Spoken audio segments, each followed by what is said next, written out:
Hello and welcome to question 4 in the self-assessment series. Today we're looking at legal basis for processing.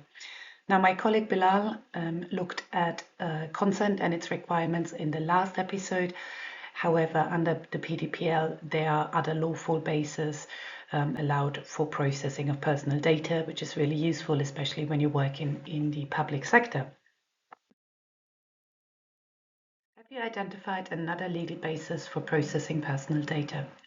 So apart from consent then, what else do we have? Well, for public entities especially, we have public interest.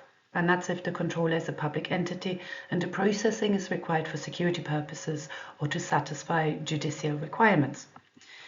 We have actual interests. The processing serves actual interest of the data subject, but communicating with the data subject is either impossible or difficult. We have contract, we call it contract or agreement, and this is if the processing is pursuant to the implementation of an agreement to which the data subject is a party. Legal obligation, if the processing is required and regulated by law. And legitimate interests. However, when it comes to legitimate interests, you must remember that you cannot use it for processing sensitive data.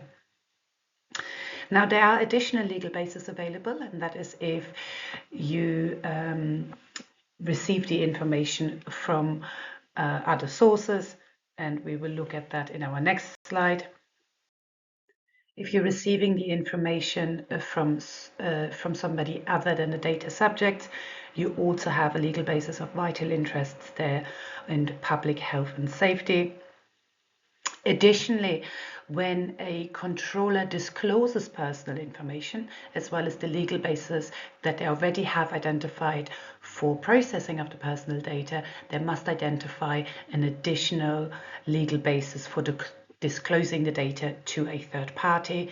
And what we have available here is consent, publicly available data, public interest or security purposes. We've got public health and safety or legitimate interests. However, we must remember that legitimate interest is not applicable to sensitive information.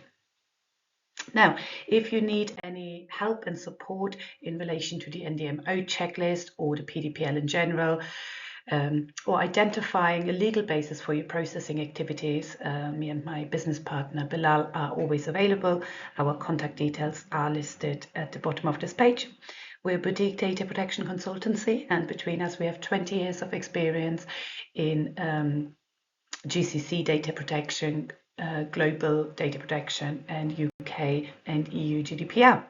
Don't hesitate to contact us, and we'll see you in our next episode. Thank you.